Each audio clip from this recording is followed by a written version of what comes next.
Hello दोस्तों। आज हम डिस्कस करेंगे जॉन मिल्टन की फेमस पोएम पैराडाइज लोस्ट। तो दोस्तों, सबसे पहले हम डिस्कस करेंगे जॉन मिल्टन के बारे में। जॉन मिल्टन का जन्म 9 दिसंबर 1608 को हुआ। उन्होंने अपनी प्रारंभिक पढ़ाई सेंट पॉल स्कूल से की। उसके बाद उन्होंने अपनी बीए की डिग्री क्राइस्ट कॉलेज कैम्ब्रिज से अर्जित की। From 1640 Milton became an active supporter of the Puritan cause against the royalist. अब दोस्तों, मैं यहाँ आप सबको रॉयलिस्ट और पुरिटन्स के बारे में थोड़ा सा बताना चाहूँगा। देखो, रॉयलिस्ट जो लोग थे वो उस समय के चर्च सिस्टम में बिलीफ रखते थे और वो किंग की अथॉरिटी को सपोर्ट करते थे। बेसिकली हम ये कह सकते हैं कि वो मोनार्की में विश्वास रखते थे, जबकि दूसरी ओर जो पुरिटन्स थे, as the name suggest, they belong to the religious movement seeking to purify Church of England. उनका बेसिकली ये मानना था कि जो स्ट्रिक्ट रिलीजियस प्रैक्टिसेस है वो इम्प्लीमेंट होनी चाहिए और वो पार्लियामेंट्री फॉर्म ऑफ गवर्नमेंट में विश्वास रखते थे। उनका मानना था कि पार्लियामेंट्री फॉर्म ऑफ गवर्नमेंट ये सब अचीव करने में उनको मदद कर सकती है। जब इंग्लैंड में कॉमनवेल्थ की इस्टेब्लिशमेंट हुई तब उनको वहाँ सेक्रेटरी बनाया गया, जॉन मिल्टन को। परंतु इस सब के दौरान उनकी पर्सनल लाइफ में काफ़ी उतार चढ़ाव आए। उनकी पहली शादी टूट गई और धीरे धीरे उनकी आंखों की रोशनी भी जाती गई।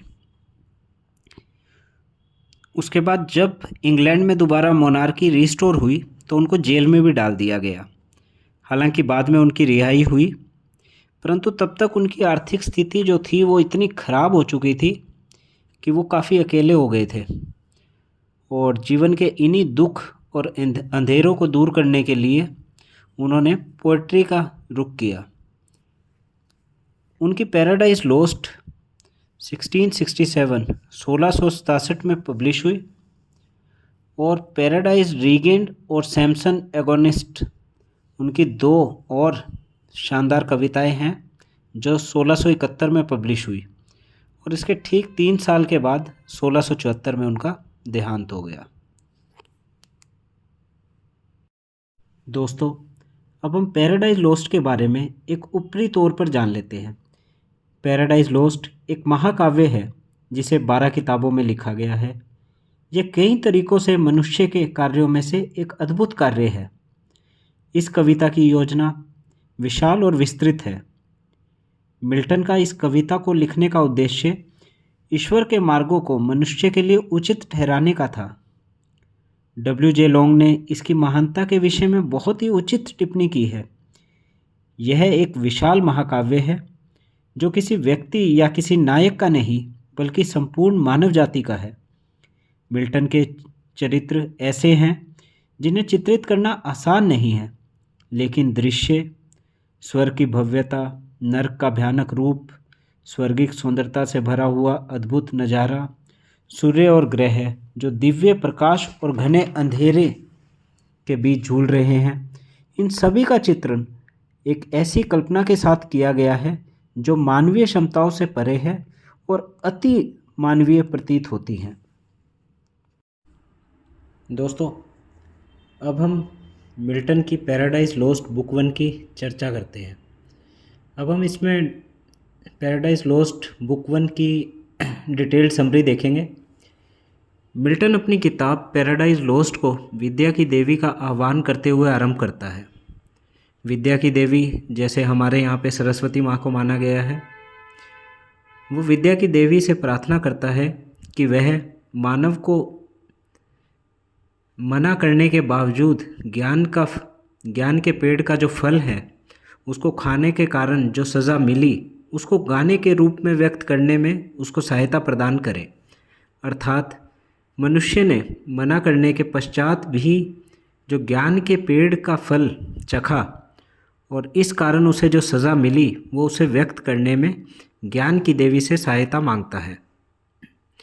मानव के इस ज्ञान रूपी फल खाने के कारण ही संसार में मृत्यु एवं कष्टों का जन्म हुआ और इसी कारण उसे ईडन के बगीचे से भी निकाला गया और वो तब तक इस उपवन से बाहर रहा जब तक क्राइस्ट ने उसको वापस से स्वर्ग का आनंद प्रदान नहीं किया।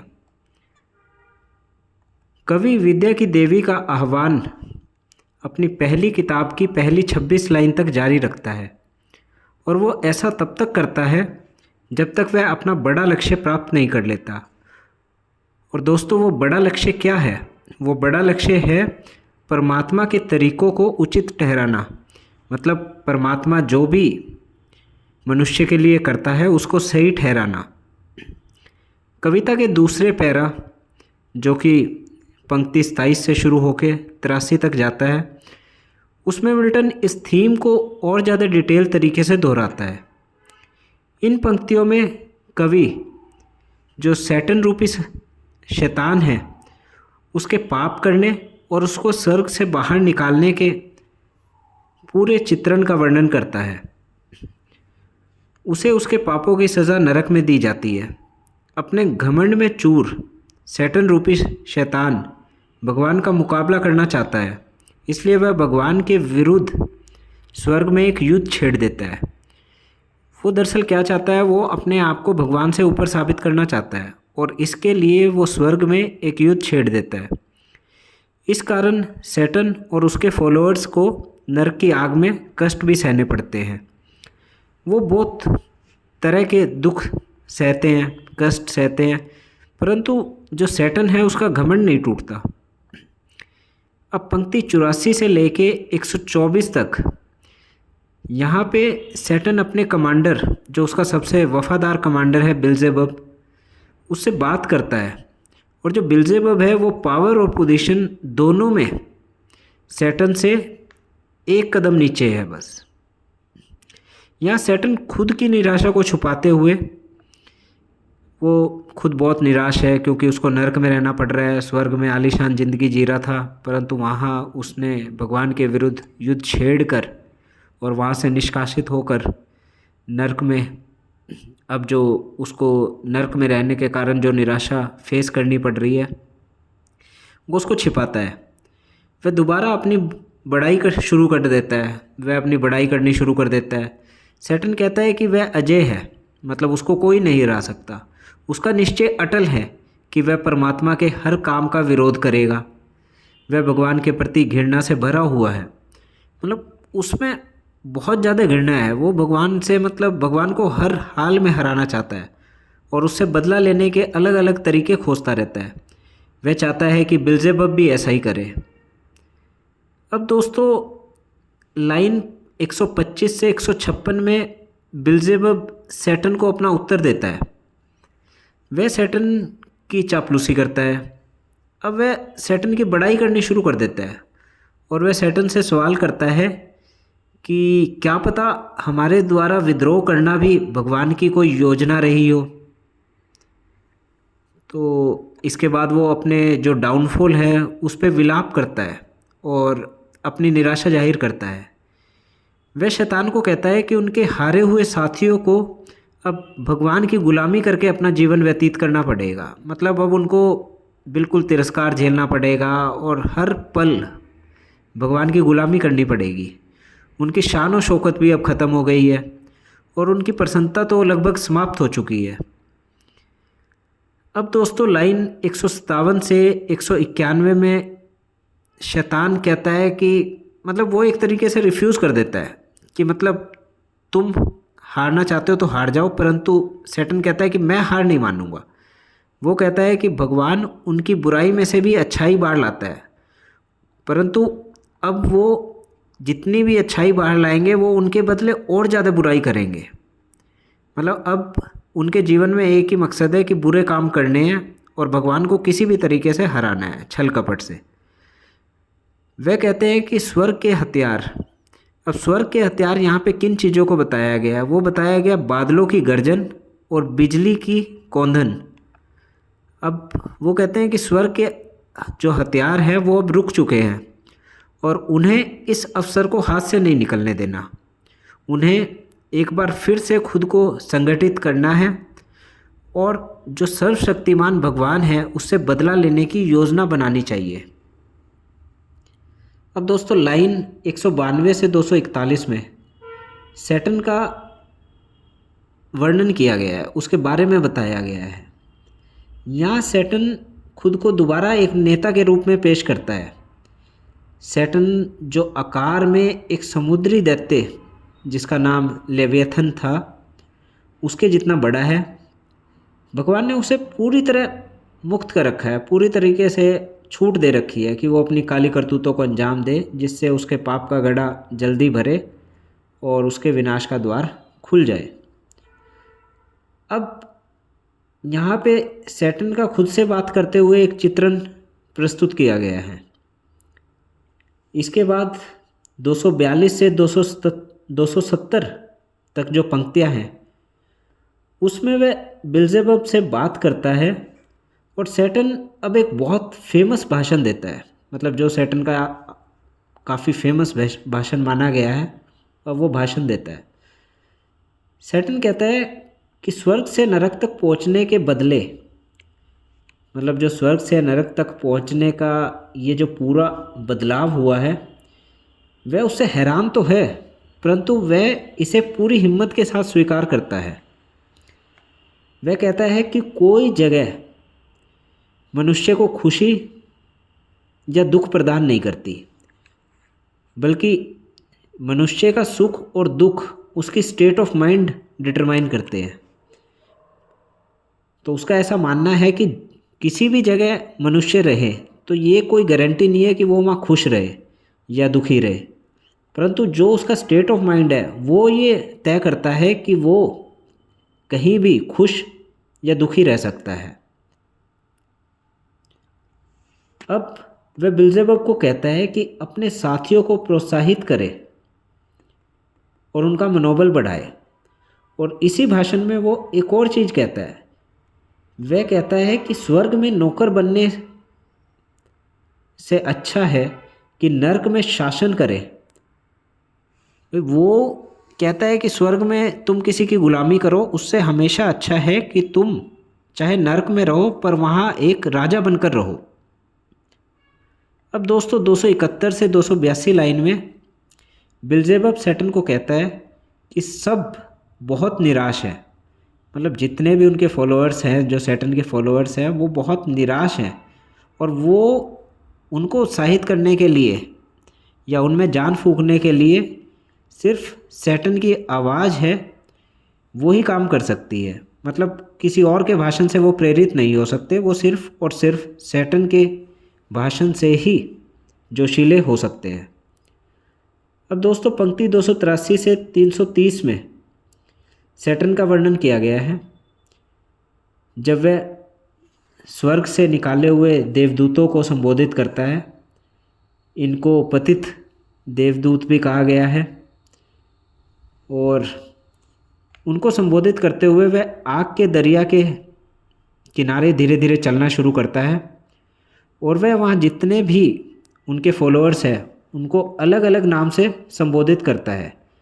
जैसे वो उनको प्रिंस बताता है, वॉरियर बताता है, और उनको फ्लावर्स ऑफ हेवन कहता है, मतलब स्वर्ग के फूल। अब वो उनको इस तरीके से कहकर संबोधित करता है। बीच बीच में वो उनकी खिल्ली भी उड़ाता है ताकि उनमें जोश भरे, ताकि उनको लगे कि वो एक निरर्थक जीवन जी रहे हैं और उनमें जोश जागे। फिर उनकी खिल्ली उड़ाता है और कहता है कि तुम शांतिपूर्वक तथा आरामपूर्वक इस प्रकार पड़े हुए हो जैसे तुमने भगवान जिसने तुम्हें हराया है उसकी नम्रतापूर्वक पूजा स्वीकार कर ली हो। मतलब तुम अपनी हार मान चुके हो और भगवान जिसने तुम्हें हराया है तुम उसके दास बन गए हो और अब तुम उनकी पूजा अर्चना में लगे हो। इस तरह के कटाक्षपूर्ण भाषण से वह उन्हें दोबारा उठ खड़े होने को कहता है। अब गिरे हुए एंजल, जो गिरे हुए देवदूत हैं, वो उसके भाषण से जोश से भर जाते हैं और पंक्ति 331 से 375 में दोबारा उनके उठ खड़े होने का वर्णन है। वे संख्या बल में टिड्डियों के समान बहुत ज़्यादा संख्या में हैं। वे स्वर्ग के राजकुमार हुआ करते थे कभी, लेकिन अब वे अपना नाम और पहचान तक खो चुके हैं। अभी तक सैटर्न के द्वारा उन्हें नए नाम भी प्रदान नहीं किए गए हैं। अब पंक्ति 376 से 521 में कवि उन गिरे हुए एंजल्स की गिनती करता है। वह उन्हें नाम भी प्रदान करता है, उनके अलग अलग नाम देता है, जो बाद में जितने भी धर्महीन देश हुए हैं वो ये सारे गिरे हुए जो एंजल्स हैं वो उन धर्महीन देशों में कई नामों से पूजे भी गए बाद में। लिस्ट में सबसे पहले मोलोच नाम है, जिसे प्रसन्न करने के लिए लोग बच्चों की बलि तक देते थे। और लिस्ट में जो लास्ट राक्षस का नाम है वो बेलियल है। इसे अलग अलग स्थानों पर पूजा जाता है और इसको बेसिकली वासना और हिंसा से प्यार था।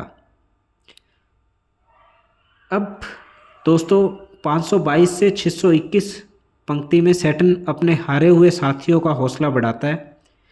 वह अज़ेज़ियल जो उसका एक नौकर है उसको अपना झंडा लहराने का हुक्म देता है, और जैसे ही वो ये हुक्म देता है तुरंत ही सभी साथी एक बैटल फॉर्मेशन में खड़े हो जाते हैं और तुरंत मार्शल म्यूज़िक की धुन बजती है और वो उस पर मार्च करने लगते हैं।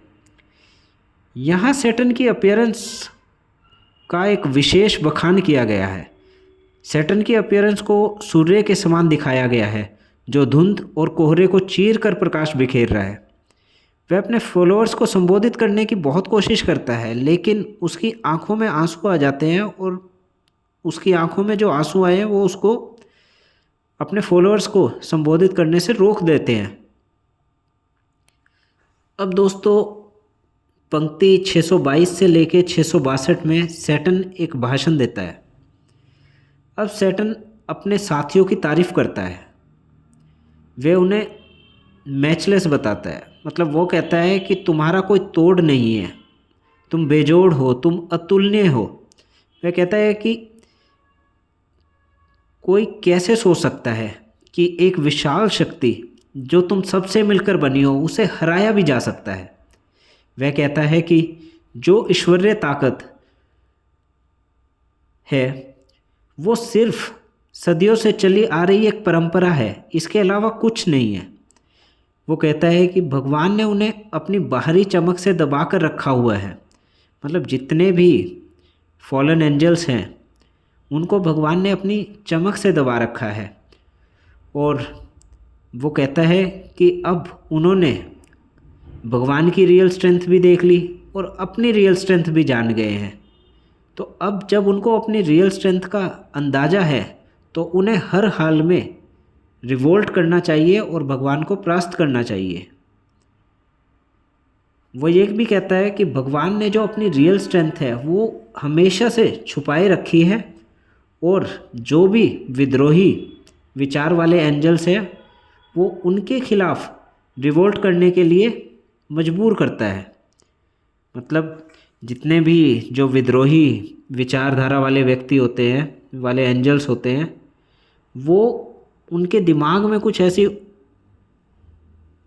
चीज़ डाल देते हैं जिससे वो भगवान के खिलाफ रिवोल्ट कर देते हैं। वो सिर्फ अपने विचार नहीं प्रस्तुत करते, वो पूरी तरीके से विद्रोह कर देते हैं। अब शैतान कहता है कि हम भगवान की ताकत को तो जानते ही हैं, परंतु हम अपनी ताकत को भी जान चुके हैं जो कि भगवान की ताकत से बहुत ज़्यादा है, और वे अपने ऑब्जेक्टिव को अब प्लानिंग और षड्यंत्र के तहत पूरा करेंगे, और उनका ऑब्जेक्टिव है सिर्फ और सिर्फ भगवान को हराना। अब दोस्तों 663 से 751 पंक्ति तक शैतान के शब्दों का जो प्रभाव उसके साथियों पर पड़ा है वो दर्शाया गया है। वे सभी अपने नेता की अब जय जयकार करते हैं। मैमन अपने साथियों के साथ वहाँ से चला जाता है और सोने की तलाश में लग जाता है, और वो बहुत जल्द ही एक महल का निर्माण कर लेते हैं जिसे पेंडेमोनियम कहा जाता है। उन्होंने उस महल का जो नामांकन किया है वो पेंडेमोनियम किया है, और ये बहुत ही भव्य और आलीशान महल है। अब 752 से लेके 798 पंक्तियों में एक सभा का आयोजन किया जाता है। इस सभा में सब राक्षस हिस्सा लेते हैं, और जो तुच्छ राक्षस होते हैं उनका आकार इस सभा में छोटा दिखाया जाता है, और जो बड़े राक्षस हैं उनको और बड़ा दिखाया जाता है। अब तुच्छ राक्षसों को छोटा दिखाने का मकसद है कि किसी भी तरीके से वहाँ पे मौजूद जितने भी राक्षस हैं वो उस महल में समा सके। अब यहाँ पे नेता जो अलग अलग मिलकर, जितने भी नेता हैं वो सब बारी बारी से अलग अलग मिलकर अपने भविष्य की रणनीति तय करते हैं और उसका जिक्र करते हैं। और इसी के साथ पैराडाइज लोस्ट बुक 1 समाप्त हो जाती है।